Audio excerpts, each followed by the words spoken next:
If you voted for Donald Trump, I would honestly love to hear your perspective on something. And I promise I'm not trying to set up a trap to go after people. If you're willing to provide your perspective, I will be incredibly respectful as anyone is willing to be to have this conversation. And I don't want people fighting in the comments, but obviously from our perspective, we feel like we have heard a lot of authoritarian rhetoric from Donald Trump, and that is scary. And I understand that for a lot of people, especially on the right, they don't think that those are credible threats. And that's what I want to understand. I'm not looking for people to flood my comments with the left has been fear-mongering. I understand people feel that way. What I'm trying to understand is why? Why do people think that this is not a credible threat? I want to understand what it is that goes through your head when you hear him talk about things like lining someone up in front of a firing squad, or the enemy within that needs to be eradicated, or removing checks and balances against his power. Are you thinking, well, he just says crazy shit to get people out to vote, he's not actually going to do it? Or I think he'll be good for the economy, so I'm willing to take the risk? Or even if we move towards... This creator seems to be nice and respectful and seems to be genuinely asking questions. He's asking, why do you guys not see these things the same way we do? And I think this is fair. I think we should have a reasonable discussion. And I want to bring this to your attention. So do you notice that you told us about 3 things that you interpreted, or that, you summarized what you interpreted that he said, but you didn't actually show us the clips of him saying these things? It's hard to answer your question when we don't have the full context of the situation that you're talking about. So I could find context for 2 of the 3 examples that you gave. The first example you gave was this. I want to understand what it is that goes through your head when you hear him talk about things like lining someone up in front of a firing squad. Okay, now to your credit, you made a follow-up video admitting that you put your foot in your mouth when you said this. I respect that. But one thing I want you to pay attention to, again, is you just came out and said that. You didn't show us the context of the clip. And I think this is an important distinction. But let's actually get the context of what Trump said. Then, go a couple of years forward or go now. And I don't blame him for sticking with his daughter. But his daughter is a very dumb individual, very dumb. She's a radical war hawk. Let's put her with a rifle standing there with 9 barrels shooting at her, okay? Let's see how she feels about it.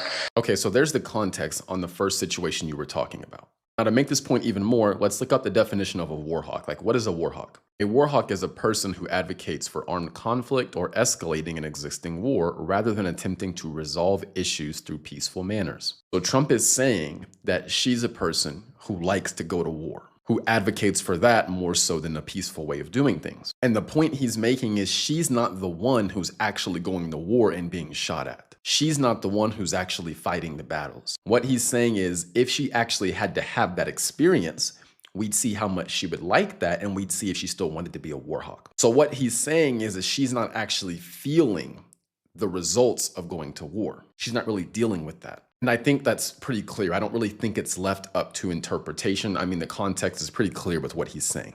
My question to you, on the other hand, would be, why was this interpreted as a firing squad? I mean, even if you think about it, firing squads don't give an individual a rifle to shoot back. That's not how it works. So respectfully, I think part of the reason why we interpret things differently is because we actually go to the source and get the source information and get the full context surrounding what he's saying, compared to many people on the left trusting what their left-wing sources tell them. So let's go to your second example. Or the enemy within that needs to be eradicated. Okay, since you didn't provide us any context, I can only guess what you're talking about. And when I was researching it, I found this clip. What are you expecting? Joe Biden said he doesn't think it's going to be a peaceful election day. Well, he doesn't have any idea what's happening in all fairness. He spends most of his day sleeping.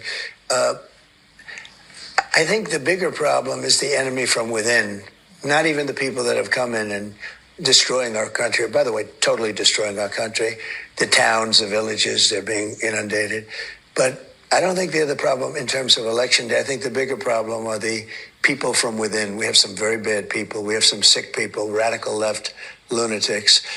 And I think they're the big, and it should be very easily handled by, if necessary, by National Guard, or if really necessary, by the military. Because they can't let that happen.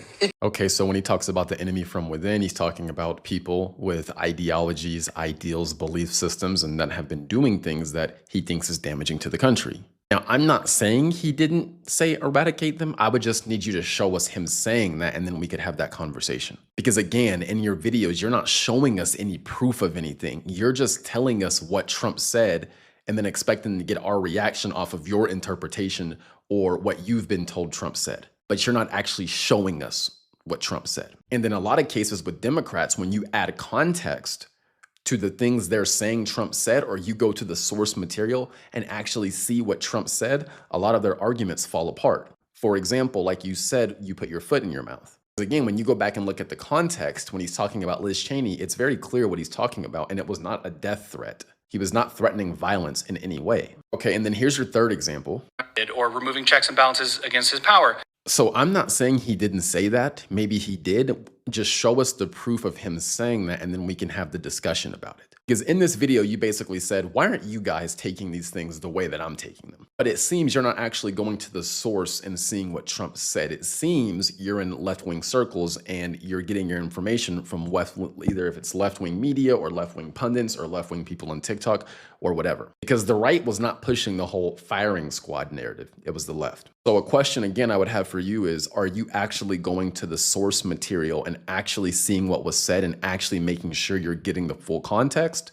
Or are you just trusting what your sources are telling you without them actually showing you the full context?